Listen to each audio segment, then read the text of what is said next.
Okay. Fix my lighting for me there, guys, and let's jump into this thing. Welcome to those of you watching online today, either by Facebook or YouTube. Glad that you're here and part of this series. Have a couple of things that I'm going to share with you personally a little later toward the end of this talk today. So hang in there with us, will you? And share this on your timeline if you're on Facebook so that your friends will see what you're watching. Maybe they'll jump in too. So here's the deal. Mother Mouse. Say Mother Mouse. Mother Mouse decided that it was time for her little young ones to venture out and see the rest of the house. And so she gathered her brood up one day and went exploring. And they went down the hallway and turned to the right. And then they went down another hallway and turned to the right. And just as they did, Mother Mouse came face to face with the cat. Sound asleep, that great big cat was laying right in her pathway. So she decided she needed to teach her children a lesson in courage. So she began to creep in front of the cat and make her way forward. And just as she got to even with the cat popped its eyes open and saw the mouse and raised that big paw up to slap down on Mother Mouse. So Mother Mouse had a decision to make. How was she going to set an example for her children? So what she did was look right in the eyes of that cat and started barking like a dog. And it scared the cat so bad the cat got up and ran away. And Mother Mouse turned to her little brood and said, "Children, here's the lesson. Sometimes it's good to have a second language." That's true in life, and it is certainly true in love. It's good to have another language that we speak, not just the English. When we're growing up, we speak the language of our parents, right? If your parents are Cuban, you'll first of all grow up learning Spanish. If they're Brazilian, you'll be speaking Portuguese. If your parents are from Alabama or Mississippi, you'll be speaking what? Redneck. You speak redneck, right? So suppose you only spoke Chinese and you fall in love with a person who only speaks German.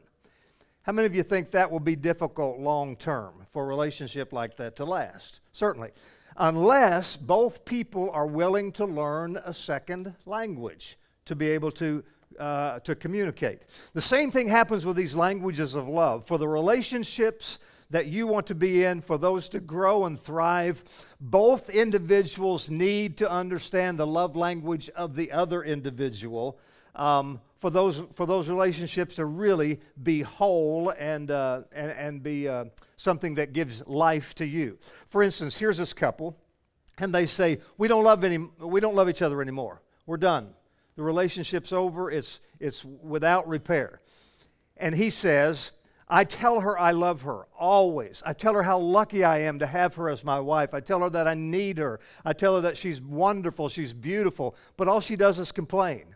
She says, I keep the house immaculate for him. I iron all of his clothes. I take the kids to school every day. I cook every night. He just doesn't even seem to appreciate me. What happens in a relationship is, here's a couple. They haven't fallen out of love and they don't hate each other. What they've done is that they're speaking two different languages and they don't understand each other. What do you suppose his love language is? He said, I tell her how much I love her, how lucky I am to be her husband, how wonderful she is. What do you suppose his love language is? From last week. Words of affirmation. That's his love language. That's how he speaks. Her love language is probably acts of service, because that's all she does is try to serve him to get him to experience love. So when he expresses his love with words of action, if she doesn't reciprocate, then he's devastated emotionally, and he just assumes eventually that the relationship is over. When she comes along and expresses her love through actions, and when he doesn't respond to her the same way by giving her acts of service, then she thinks he doesn't care. He doesn't really love me. The problem is they don't love each other. They've just not learned to communicate their love to each other effectively. Now, last week we talked about quiet time and quality time and words of affirmation. Quality time is basically time when you and an individual look each other eyeball to eyeball and you have conversation. It can be over a meal. It can be while walking in the park. It can be while laying on towels at the beach. It can be in bed. It can be at the dinner table, whatever. But that time where you engage one another, eyeball to eyeball, quality time. And then words of affirmation are just what they are. They're encouraging words, words that build up, words that make a difference in someone's life, make them better. All right, today I want to give you the last three. The first one is receiving gifts. I don't know if there's a blank on your sheet or not, but if it is, that's what number 3 would be, receiving gifts. And you could also put receiving and giving gifts, because a person with this love language loves to receive gifts, and they reciprocate by giving gifts. Now, a gift is something you can hold in your hand and say, look, he was thinking of me. Look at this. She remembered me. And the magic of this particular language is the recipient of that gift knows that you were thinking of them, or you would have never went out and got the gift and brought it to them. So the gift is a symbol of the thought. And it doesn't matter whether the gift costs money or even lots of money, because what's important is that you thought about me. Whatever you give to me, you thought about me. That's where the emotional love need gets met for a person with gifts. And that's really the key to this. Now, for all of us, gifts are visual symbols of love. We give gifts at various times during the year, and everyone enjoys that for the most part. When I do a wedding, I was thinking about the giving and receiving of rings. And I say something like this: these rings are outward, visible identifiers of an inward love, of an inward commitment that has no end, something like that. And those words are not just empty rhetoric. Rather, they are verbalizing a very significant truth, and that is symbols have emotional value. Now, I mentioned the cost of the gift is not important to a person who has this as their love language, unless the gift is totally out of line with what that person can afford. Let me give you an illustration. If a person has this gift and a millionaire friend comes along and gives them a $10 gift card to Starbucks, that person that receives the gift, that person who has that love language has a legitimate right to question whether or not the gift that was given to him or her is an expression of love, really, or if it's just some kind act he or she's doing, right? But when the family finances are tight, a $10 gift might speak $1 million worth of love to someone. I know things are tight right now, and look what he's done. Look what she's done for me. The gifts can be purchased, they can be found, you can make a gift, it doesn't matter. The man who stops along the roadside to pick a wildflower for his wife has found an expression of love, unless, of course, she's allergic to wildflowers. Then it probably doesn't go over very well. For a person who can afford it, you can buy a beautiful card for like $5. For a person who can't afford it, you can make one for free. Did you ever do that paper thing where you fold it in the middle and you cut and you make a heart? You can do that. You can do that as adults too. Little things like that. Put it on a pillow, whatever. It's not the monetary value. What I'm trying to say is it's the thoughtfulness. Now, here's an objection. Someone would say, but Pastor, what about me? I know my partner speaks the gifts language, but I've never been a gift giver myself. In fact, I didn't receive many gifts growing up. Wasn't a big deal in our family, so it doesn't come natural for me to be able to give gifts. Well, to that person, I would say, first of all, congratulations. You just made your first discovery in becoming a great lover. You and your spouse speak different languages, and you recognize it. And then secondly, I would say to that person, now get busy and learn yourself a second language. This is not your language, but you can learn this language. By the way, this one is the easiest one to learn. You can make or buy a gift, you give it in love, and you give it regularly. That's it. That's all you got to do. If you've got someone in your family that's got gifts, that's all you got to do. Give regularly, make or buy a gift, give it regularly, give it in love so it meets the emotional need, and you're done. You're good. You go play tennis or golf or whatever you did. You've filled their love tank up for the rest of the day. It's easy. So if you've got someone like this in your family, don't freak out. This is an easy gift for you to help them be satisfied with. And here's a good suggestion. You ought to, if you have someone you think has this gift in your life, you ought to make a list of all the gifts that person has expressed excitement about receiving. Some gifts they go, oh, this is nice. Some gifts they go, wow, this is incredible, type of thing, right? So kind of make a mental list of what's really turned that person on, the gifts they get, what really excites them. And it may be gifts you've given them or gifts that they've received from other family members or friends. But what happens is that list will give you an idea of the kind of gifts your partner would like to have and would enjoy receiving. And don't wait for a special occasion. If receiving gifts is his or her primary love language, almost anything you give at any time will be seen as an expression of love. Oh, by the way, if he or she has been critical of your gifts in the past, you give something and they turn their nose up at it, and it seems like any time you've given them something it's never been acceptable, then receiving gifts is probably almost certainly not their particular love language. You need to help them to search to find it. All right, number 4, acts of service. Doing things you know someone would like for you to do for them. If you are lazy and your idea of a perfect day is hitting the lounge chair with a couple of beers, watching TV, while your wife or your husband or your partner goes about the business of getting everything done and cleaning and all that kind of stuff, if that's your idea, and you have someone in your life who has acts of service, boy, are you in for a rough ride. Because you're going to have to do something to love this person related to their acts of service.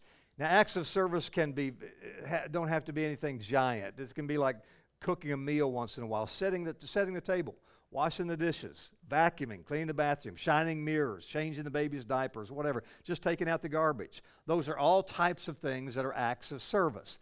And they meet the emotional aspect of love because they require time and they require effort and they require planning on your part to complete. Now, there's some great examples in the Bible. One that comes to mind immediately as I was preparing this week is in John chapter 13. Jesus gave a profound illustration of loving people by acts of service when he washed the feet of the disciples.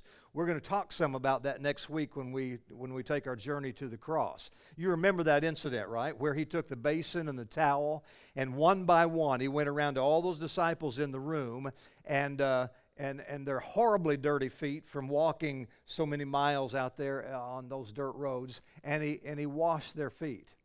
And then, when he was finished, he encouraged his disciples to do the same thing, to follow his example.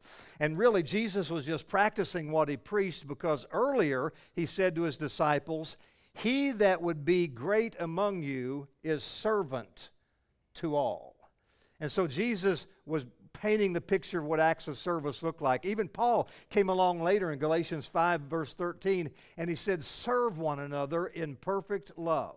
So if you want your love to be perfect, serve people. And if you want it to be super perfect, if you've got someone in your life that acts of service is their gift, reciprocate. Do acts of service for them and you fill their tank up immediately. Let me give you an example. Here's a woman who says, you know what? I am so tired in this relationship. I have served this man for 20 years. I've waited on him hand and foot. I've been his doormat while he ignored me and mistreated me. He humiliated me in front of friends, in front of family. I don't hate him. I don't wish any ill will, but I resent him so much so that I don't think I can live with him anymore. Here's the deal with that. Here's a woman who's performed acts of service for 20 years, but they have not been expressions of love because they've been done out of fear and out of guilt and out of resentment. If someone serves another person out of fear, guilt, or resentment, that's not an act of love. And even if her husband saw relational things differently than his wife, perception is reality. So if you have a partner or a family member that feels like a doormat, that feels like an object, and that's what they say to you, whether you believe that or not, or whether that it's not even true as far as your perception goes, Remember that perception is reality. And if that's how they perceive what's going on, some changes need to be made. Because when we treat each other as objects, we preclude the possibility of genuine love. Here's the deal. You will never guilt someone into love. If you were a good partner, you would do this for me. You would go here with me if you really loved me. You can't guilt someone into love. And you can't fear someone into love. You do this or else. You can't do that. You can't guilt someone into love. You can't fear someone into love, but you can love someone into love. And the way you do that is make the effort to learn what that person's primary love language is and then learn to speak it fluently. And when you do, your relationship will be better and your love will be more intimate, and both of you will be much happier. Now let me get to this fifth one. A lot of guys like this one. A lot of girls, ladies, I don't know what words to use anymore. I want to be so correct and not offend someone. You know, girls, guys, gals, I don't know. Male and female both like this one. It's called physical touch. We have long known that physical touch is a way of communicating emotional love. For instance, it's that way with children. There are numerous research projects in the area of child development that conclude that personal touch is a powerful, or maybe the single most powerful communicator of emotional love to a very young child. Even Jesus illustrated that in Mark chapter 10 when people were bringing their children to him. You remember that? They were bringing their children. They wanted him to touch them. They wanted him to bless them. The way that they blessed people in that day was to physically touch them. With children, you would hold them, place hands on them physically, and speak words of blessing over them. So you remember, too, what happened. The disciples didn't think that was a very cool idea, and they thought they were trying to get the people out there. You guys go on. Jesus has got more important things to do than to touch your kids, than to bless your kids. Watch this. In Mark chapter 10, verse 13. People were bringing little children to Jesus for him to place his hands on them, but the disciples rebuked them. When Jesus saw this, he was indignant, and he said to them, "Let the little children come to me, and do not hinder them, for the kingdom of God belongs to such as these. Truly I tell you, anyone who will not receive the kingdom of God like a little child will never enter it." And he took the children in his arms, placed his hands on them, physically touched them, and blessed them. Wise parents touch their children with expressions of emotional love. But physical touch follows us right into adulthood too. Adults need it as well. Holding hands, kissing, embracing, sexual activity, those are all ways to communicate emotional love. Now, for some individuals, physical touch is even more significant because this is their primary love language. And that means without it, they feel unloved. Their emotional tank is not filled, and they can't feel secure with the love of their partner unless they're being touched. You remember your grandparents, maybe, older generations at least, they used to say, the way to a man's heart is through his stomach. You heard that before? Probably your grandmother, maybe even your mother said that. You know, that's not true for every man, though, right? I mean, that used to be the thing, but it's really not true for every man. One fellow said, "You know what? My wife is a gourmet cook. She spends hours on the kitchen. She makes all these elaborate meals. It's like something that could be on TV. Me, I'm just a meat and potatoes sort of guy. I tell her, baby, you're just wasting your time. I like simple food. Just throw me out some simple food." And then, of course, she gets hurt. She says, "I don't appreciate her." I do appreciate her.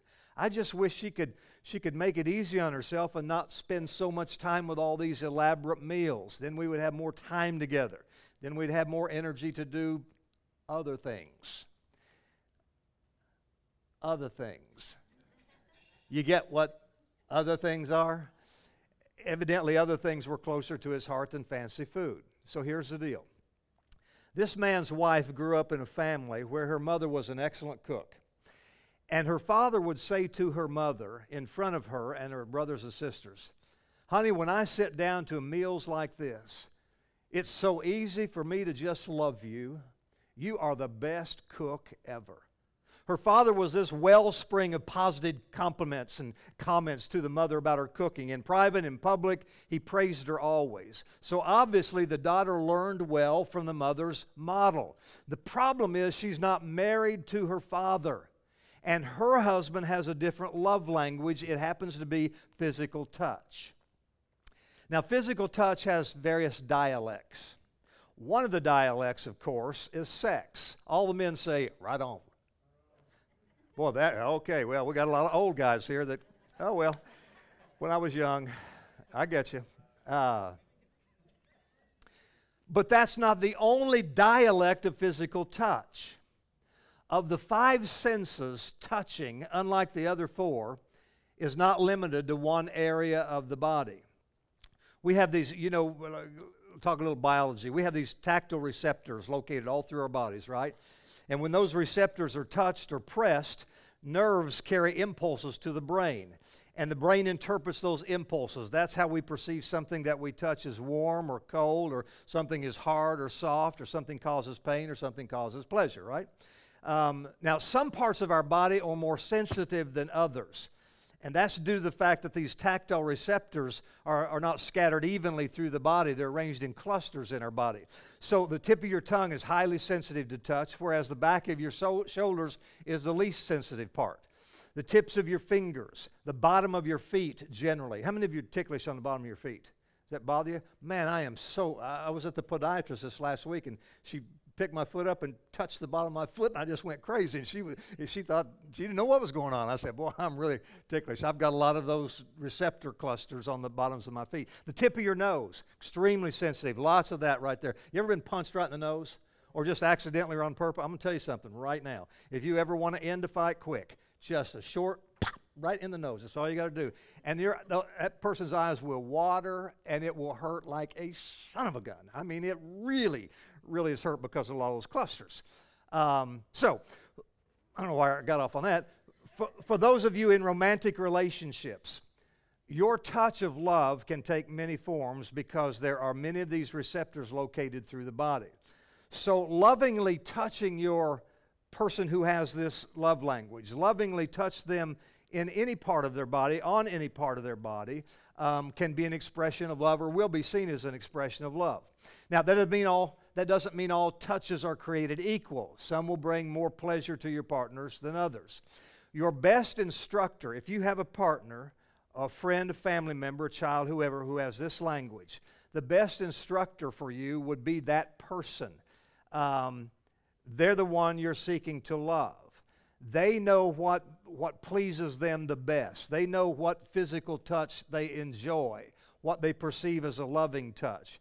So what I'm saying is, don't insist on touching that person in your way and in your time. Learn to speak his or her dialect. Learn what they need. Don't make the mistake of believing that the touch that brings pleasure to you will bring pleasure to her, or will bring pleasure to him. That's not always true. Now, a couple things more about these love touches. They can be explicit. In other words, it demands your full attention, like a back rub or sexual touching that leads to, you know what I mean. That's explicit. Demands all of your attention. On the other hand, these touches can be implicit and require only a moment, like just standing and touching their shoulder. As you pour a cup of coffee, just a little loving pat. Rubbing your body up against him or her as you pass them in the kitchen. Just a gentle brush. Those kinds of things. Explicit love touches obviously take more time. Not only in actually touching, but in developing your understanding of how to communicate love that way. If a back massage communicates love loudly to your partner or to a child, to a parent, whatever, then the time and energy you spend learning to become a good masseur or a good masseuse will be well invested for you. If that's what that person says, wow, you don't know what this does for me. What they're saying is, wow, you don't know how that fills my love tank up when I experience something like that. If sexual intercourse is your partner's primary dialect, well, ... you fill in the rest of the sentence. Get me? Get me? Get it? Got it? Here's the thing to remember. Whatever there is of me resides in my body. Whatever there is of me resides in my body. Therefore, to touch my body is to touch me. Does that make sense? That touched me. To withdraw from my body is to distance yourself from me emotionally. I think I've told you a story or two along this lines. I remember seeing a man who was very untouchy. Didn't like to hug, hardly could shake hands type of deal. And he got cancer. And he got very serious, and he was just able to stay up for a couple of hours a day at that time. And a friend of mine, we both went to see this fellow because he'd been a friend of ours. We went to see him, and instinctively, my friend was a little uncomfortable. He didn't know what to do to shake hands or whatever. But I sensed something in this man, and I just walked around the table and got down on one knee and just embraced him. And he was just a little thin, kind of emaciated guy at that particular time. And I'll never forget the sounds he made. It was like, oh, oh, oh, oh. It was like, this is the most wonderful feeling I've ever had. And I just kept holding him. He just kept, and boy, tears started rolling out of his eyes. This physical touch did something for him. And whether that was his gift or not, it helped fill up that emotional tank for him that particular day. So a person's body is them. They are that body too. And even sometimes our bodies get out of shape, our bodies don't look as good as they did. I tell you, boy, you start hitting 50 and 60 and, man, you get in front of that mirror after showering and say, what the hell? Who is that? But that does not preclude your touching. And if someone has this language, guys, listen to me. This is so easy, but it takes some commitment on your part. These little things. Let me give you some final reminders here. We're gonna look at your sheets in just a moment and see where you lie in this gift thing. But even after taking that assessment, sometimes a clear-cut love language doesn't come to the surface. So let me give you 3 real quick things that will help you discern your language or the language of another person in your life. The first one is this. Examine your hurts. Take a look at the hurts in your life. What does your loved one do or fail to do that hurts you the most deeply? Some things hurt a little bit, you get over it in 30 minutes. Some things, boy, they go deep, and you think about that for several days or weeks. Whatever hurts you the most deeply, usually the opposite of that has to do with your primary love language. For example, if your deepest pain is critical and judgmental words, if the one who loves you is critical about you, and if they put those kind of words on then maybe your primary love language is words of affirmation. If your primary love language is used negatively by another person, it will hurt you more deeply than it might another person. Not only is your love language not being spoken, but it's used as a knife in your heart. It grieves you deeply. And let's say you've got gifts. Gifts is your particular love language. If your partner seldom gives you a gift for any occasion, and that hurts you deeply, then that might be your primary gift. Receiving gifts may very well be. And if you enjoy giving gifts back to him or to her, that may very well be. If your deepest hurt is that your spouse seldom gives you quality time, then most likely that will be your primary language. Not always, but most likely. So examine your hurts. Number 2, examine your requests. Look back on your relationship and ask, what have I most requested from my partner? What have I most requested from my family members or whatever it is? What is the request I continue to make? And whatever you have most requested is probably in keeping with your primary love language. Those requests have probably been interpreted by your partner as nagging, but in fact they are efforts that you're making to secure emotional love without you even realizing it. So if you're living with someone and they accuse you of nagging, take a look at what you're expressing in that nagging and see if that doesn't pertain to your love language, and then have a sit down with that one and say, listen, this is my love language. And I don't mean to nag at you, but I'm not, my tank is getting empty here. I need your help. So examine your requests. And then the third thing, examine your actions. Take a look at what you mostly do or say when you express love to someone else. When you're expressing love to someone out there, and someone you work with, someone you go to school with, whatever, when you express the love, what do you mostly do or say yourself? Because chances are what you're doing for that person is what you wish he or she would be doing for you. Okay? So the way you've been expressing love to someone, that may be the way you want to express back to you. If you're constantly doing acts of service for your spouse, maybe, not always, but maybe that's your love language. If words of affirmation speak great love to you, chances are you'll be using those in speaking love to someone else. So ask yourself, how do I consciously express my love to other people? Now, remember this. This approach is only a possible clue, all right, of your love language. It's not an absolute indicator. For instance, here's a husband who learned from his father to express love to his wife by giving her nice gifts. Now, that husband may do the same thing for his wife, even though receiving gifts is not his primary love language. He's simply doing what his father trained him to do. So using these three approaches along with your assessment will probably enable you to develop to determine your primary love languages. What you're going to find out, some of you, is you're going to have two languages that rise to the top, and both of them seem equal to you. Maybe you're bilingual. There are a lot of people that speak more than one love language equally, and so you very well could be bilingual. If so, that makes it a lot easier on the people around you. It makes it a lot easier on them because now they've got two choices that will strongly communicate love and fill up your love tank. So maybe I'm rooting for you to have bilingual. That's going to make it real good and easy for me. Now, there are two kinds of people who, this is the last thing, there are two kinds of people who might have some difficulty in discovering their love language. The first person is the individual whose love tank has been full for a long time. He or she is loved by people who are always expressing love in all kinds of ways to that person. And because they're constantly getting all this love and encouragement in a variety of ways, it may be that it's difficult for you to discern, if that's you, discerning which one of those ways actually does it for you, because they're all so good. It all is part and parcel. So it's going to be more difficult for you to get settled on one particular thing. If you're one of those persons that says, all I know is I'm loved. Man, am I loved.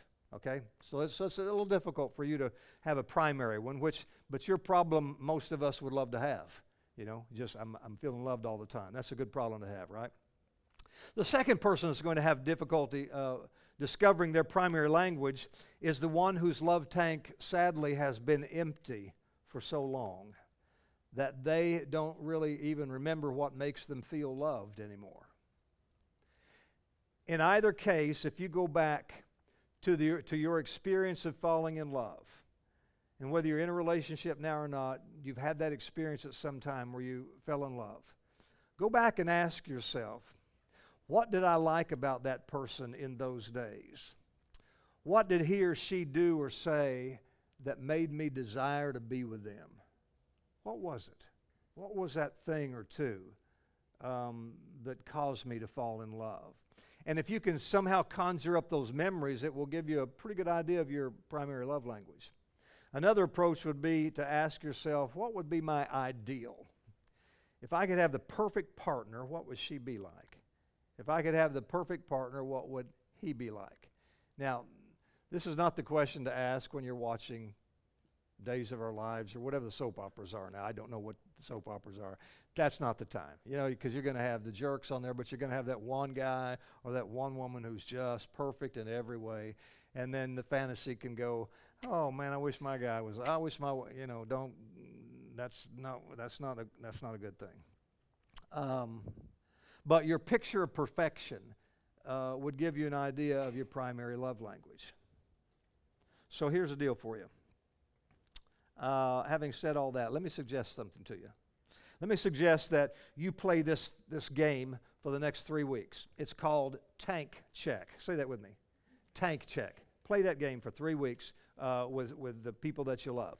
When you come home, ask your spouse, your kids, BFF, whoever. Ask them this question. On a scale of 0 to 10, how's your love tank tonight?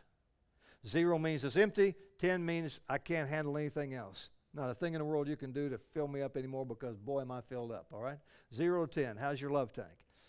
And then if it's less than 10, have them suggest something they would like you to do or say that evening. What could I do for you tonight? What could I say that would make a difference and help start filling that tank back up? And to the best of your ability, if that's you, you respond to that request. And then it's your turn to be on the receiving end. Then that person asks you, what about your love tank? Well, I'm out of 5 today. Tough day. Okay, what can I do for you? What can I say? What can I do tonight that will help start building that tank up? And then when they say what it is, go with it. And you can mess with your partner right here too. You can really mess with them, but try this for real for a few weeks.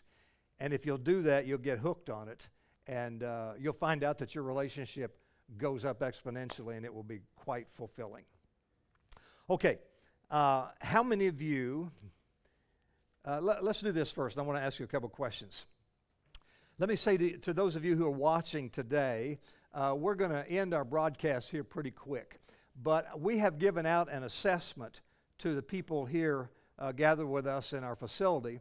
And it's 20-some questions that you can use to assess your personal love language and give you a really good idea of what it is. If you would like one of those assessments, they come from Dr. Gary Chapman and his study. But if you would like one, I can email it to you in a Word document. So if you will PM me on Facebook, or just if you feel good enough about giving me your email address there, you can. Or you can email me, mhaley777@gmail.com, and say, send me an assessment, and I'll get that back to you this week, okay? And then you can make copies of it, and you and your family can go through the assessment and determine your love language too, okay? So be sure and let me have that information, and I'll get it to you. Thanks for joining us today. Thank you for supporting us. You know, our outside support is making a huge difference for us in the things that we're able to do here.